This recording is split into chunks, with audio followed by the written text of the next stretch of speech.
wabarakatuh. Saya Muhammad Suhi Gofani, NIM 1903040060. Saya adalah mahasiswa aktif di Universitas Muhammadiyah Riau Pekanbaru, Program Studi Manajemen Fakultas Ekonomi and Bisnis. Saat ini saya sedang menjalani semester 4 untuk memenuhi tugas mata kuliah Manajemen Pemasaran dan Wirausaha 2 dengan judul review semua materi dari pertemuan ke-9 sampai dengan pertemuan ke-14.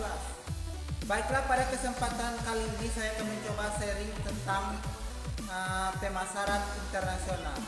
Baik, yang pertama kita masuk itu sifat pemasaran internasional. Apa saja alasan untuk pemasaran luar negeri?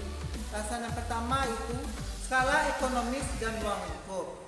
Yang kedua itu keberadaan pasar yang menguntungkan di luar negeri.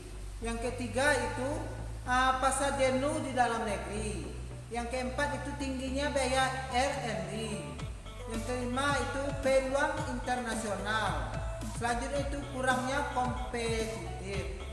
Dan yang terakhir itu perjanjian perdagangan. Kedua itu pemikiran strategis dalam pemasaran internasional. Strategis berarti memilih arah umum bagi perusahaan bersama dengan desain organisasi, kebijakan sistem, dan gaya manajemen yang paling cocok untuk mengalahkan pesaing di lapangan. Yang ketiga itu strategi pemasaran internasional. Apa saja strateginya? Yang pertama itu Z5 Strike Model. Yang kedua itu perencanaan pemasaran internasional. Yang ketiga itu koordinasi dan pengendalian, dan yang terakhir itu sistem mekanisme pengendalian. Materi selanjutnya saya akan mencoba membahas tentang business model. Berikutnya bagaimana cara menerapkan business model kanvas dalam perusahaan. Yang pertama itu segmen pelanggan atau customer segment. Ada beberapa pertanyaan yang bisa kita ajukan, seperti kepada siapa solusi Anda paling memberikan dampak negatif, bagaimana solusinya, berapa jauh umur yang mereka. Kedua itu hubungan pelanggan atau customer relationship. Strategi layanan pelanggan ada beberapa. Yang pertama itu menambah pelanggan baru, mempertahankan pelanggan lama, meningkatkan penjualan, serta meningkatkan pelayanan. Yang ketiga itu arus pendapatan. Kita bisa mendapatkan pendapatan dari penjualan aset atau produk, free fare, pemakaian jasa, free berlangganan, penyewaan atau leasing, lisensi, dan seperti iklan. Yang keempat itu sumber daya utama. Pendapatan dari sumber daya utama itu aset yang Anda miliki untuk mendukung aktivitas perusahaan. Yang kelima itu pemberian nilai.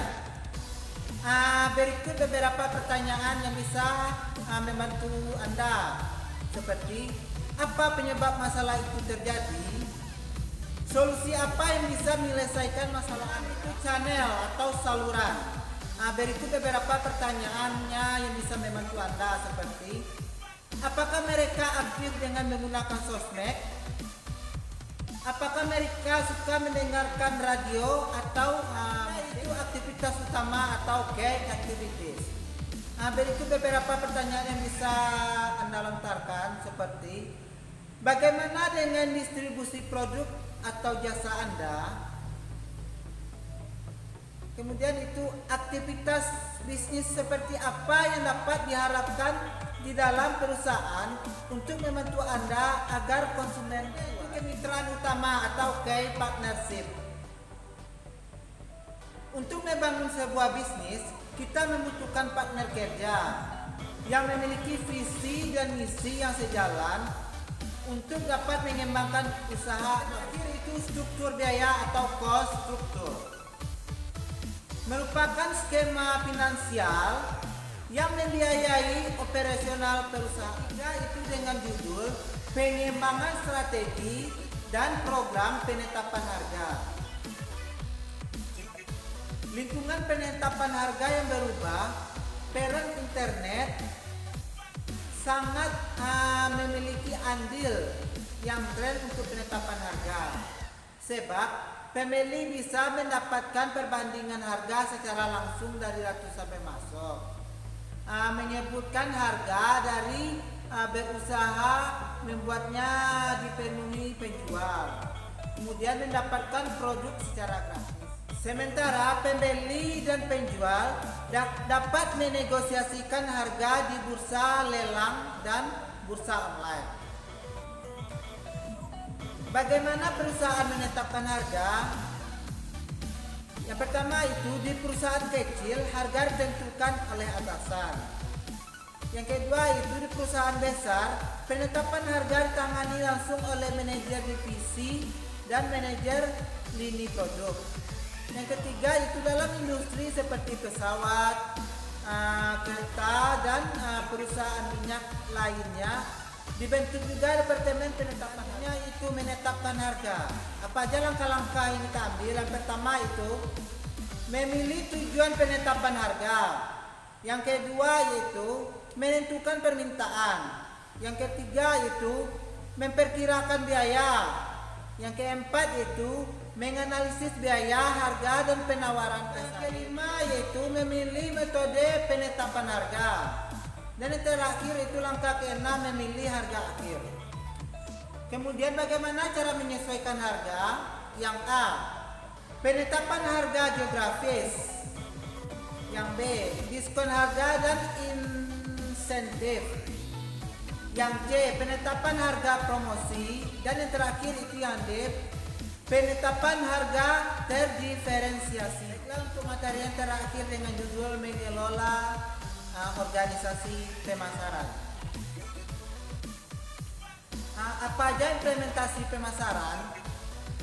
Implementasi pemasaran adalah proses yang mengubah rencana pemasaran menjadi tugas, tindakan, dan memastikan proses tersebut mencapai tujuan yang dinyatakan dalam rencana. Di mana strategi menunjukkan apa dan mengapa kegiatan pemasaran tersebut. Implementasi menunjukkan siapa, di mana, kapan, dan bagaimana. Kemudian komponen audit pemasaran. Apa-apa aja komponennya? Yang pertama itu audit lingkungan pemasaran, audit strategi pemasaran. Yang ketiga itu audit organisasi pemasaran. Yang keempat itu audit ini juga dapat dilakukan oleh seorang manajer merek. Yang pertama itu mengembangkan strategi jangka panjang dan kompetitif untuk produk.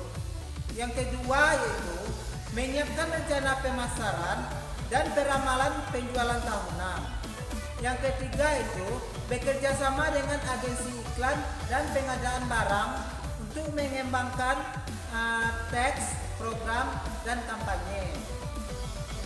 Yang keempat itu meningkatkan dukungan produk di antara tenaga penjualan dan kelima itu mengumpulkan intelijen yang berkesinambungan tentang kinerja produk, sikap pelanggan dan penyalur, serta masalah dan peluang baru. Dan yang terakhir yaitu mengadakan perbaikan produk untuk memenuhi kebutuhan pasar yang terus berubah. Saya Muhammad Suhigo Fani. Assalamualaikum warahmatullahi wabarakatuh.